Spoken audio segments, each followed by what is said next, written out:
Hi hello welcome to my channel. ఈరోజు మనం ఇంట్లోనే ఈజీగా చారు పొడి ఎలా ప్రిపేర్ చేయాలో చూద్దామా.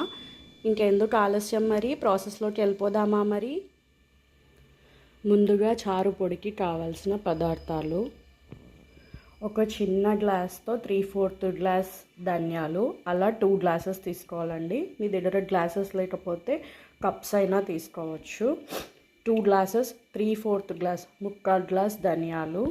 అదే చిన్న గ్లాస్తో 3/4 గ్లాస్ కందిబ్యాళ్ళు, 1/2 గ్లాస్ అంటే 2 స్పూన్స్ జీలకర్ర, 1 స్పూన్ ఆవాలు, 1 స్పూన్ మిరియాలు, 1 స్పూన్ మెంతులు, కొద్దిగా ఇంగువ, ఒక చిన్న కప్ ఎండిన కరివేపాకు. ఎండినది లేకపోతే మీరు పచ్చిదైనా తీసుకొని బాగా రోస్ట్ చేసుకోవచ్చు. ఒక 20 ఎండుమిర్చి, 20 ఎండుమిర్చి. ఇంకా ప్రాసెస్లోకి వెళ్ళిపోదామా. మరి ఇప్పుడు ఇలా ఒక ప్యాన్ తీసుకొని ముందుగా మనం ధనియాలు డ్రై రోస్ట్ చేసుకుందామండి. లో ఫ్లేమ్లోనే రోస్ట్ చేసుకోవాలి. 2 గ్లాసెస్ 3/4 గ్లాస్ ధనియాలు తీసుకోవాలండి. ఇవి లో ఫ్లేమ్లోనే రోస్ట్ చేసుకోవాలి. అప్పుడే మనకి చారు పొడి అనేది రుచి బాగా తెలుస్తుంది. హై ఫ్లేమ్లో రోస్ట్ చేస్తే మీకు మాడిపోతాయి, రుచి సరిగా ఉండదు. లో ఫ్లేమ్లోనే రోస్ట్ చేసుకుంటే మీకు చారు పొడి రుచి అనేది పర్ఫెక్ట్గా వస్తుంది. స్మెల్ కూడా చాలా బాగుంటుంది. హై ఫ్లేమ్లో రోస్ట్ చేస్తే మీకు మాడిపోతాయి, తొందరగా సరిగా వేగవు. అందుకే కంపల్సరీ లో ఫ్లేమ్లోనే అన్నీ రోస్ట్ చేసుకోవాలి. చూడండి, ఇవి వేగిపోయాయి. ఇవి తీసి పక్కకు పెట్టేద్దాము. ఇప్పుడు ఇదే ప్యాన్లో చిన్న గ్లాస్తో 3/4 గ్లాస్ కందిపప్పు కూడా వేసి డ్రై రోస్ట్ చేసుకోవాలి. అన్నీ లో ఫ్లేమ్లోనే స్టెప్ బై స్టెప్ రోస్ట్ చేసుకోవాలండి. అన్నీ కలిపి రోస్ట్ చేసేస్తే మీకు ఒకటి సరిగా వేగదు, ఒకటి బాగా వేగుతుంది. అందుకు స్టెప్ బై స్టెప్ ఒకటొకటి వేసి రోస్ట్ చేసుకుంటే మీకు ఆ అరోమా అనేది పర్ఫెక్ట్గా వస్తుంది. సో కంపల్సరీగా లో ఫ్లేమ్లో స్టెప్ బై స్టెప్పే రోస్ట్ చేసుకోండి. చూడండి, ఇవి కూడా రోస్ట్ అయిపోయాయి. ఇవి కూడా తీసి పక్కకు పెట్టేద్దాము. ఇప్పుడు 2 స్పూన్స్ జీలకర్ర కూడా వేసి డ్రై రోస్ట్ చేద్దాము. జీలకర్ర తొందరగానే వేగిపోతుందండి మనకి. ఇది కూడా రోస్ట్ అయ్యిందండి, పక్కకు పెట్టేద్దాం మనము.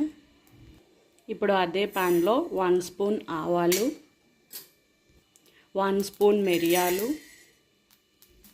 1 స్పూన్ మెంతులు కూడా వేసి 1 నిమిషం లో ఫ్లేమ్లోనే డ్రై రోస్ట్ చేసుకోండి. ఇవి కూడా రోస్ట్ అయ్యాయండి, పక్కకు తీసేద్దాము. ఇప్పుడు ఇదే ప్యాన్లో 1 చుక్క ఆయిల్ వేసి ఎండుమిర్చి వేద్దాము. ఒక 20 ఎండుమిర్చి కూడా వేసి బాగా రోస్ట్ చేసుకోవాలి. ఇది కూడా లో ఫ్లేమ్లోనే రోస్ట్ చేసుకోవాలండి, లేకపోతే మాడిపోతాయి.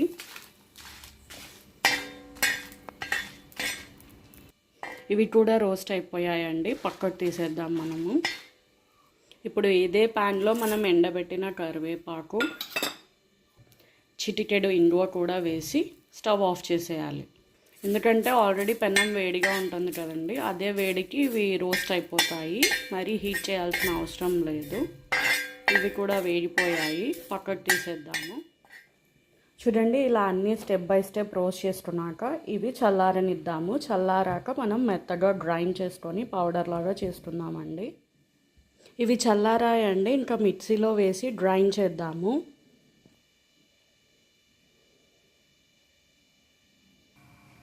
చూడండి, ఇలా మెత్తగా గ్రైండ్ చేసుకున్నాక ఇప్పుడు దీన్ని జల్లి వేద్దాము.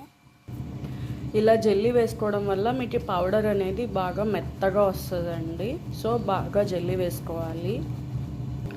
చూడండి, మనకి రసం పొడి రెడీ అయిపోయింది. ఇది ఒక ఎయిర్ టైట్ కంటైనర్లో స్టోర్ చేసుకుంటే మీకు 2-3 మంత్స్ వరకు అలాగే స్మెల్ కూడా అలాగే ఉంటుందండి, ఏమీ తగ్గదు. టేస్ట్ కూడా సేమ్ అలాగే ఉంటుంది. తప్పకుండా ఈ ప్రాసెస్లో ట్రై చేయండి. అంతే, ఎంతో టేస్టీగా ఉండే చారు పొడి రెడీ అయిపోయింది. ఈ ప్రాసెస్లో తప్పకుండా ట్రై చేయండి. టేస్ట్ చాలా బాగుంటుంది. బయట పౌడర్ కంటే ఇంట్లో చేసుకునే పౌడర్తో తింటే మనం చాలా హెల్తీగా ఉంటాము. రుచి కూడా చాలా బాగుంటుంది. ఈ స్మెల్, టేస్ట్ ఎన్ని రోజులైనా అలాగే ఉంటుందండి. సో ఈ ప్రాసెస్లో తప్పకుండా ట్రై చేయండి. ఈ వీడియో నచ్చినట్టయితే లైక్ చేయండి, షేర్ చేయండి, సబ్స్క్రైబ్ చేయండి. Thank you for watching.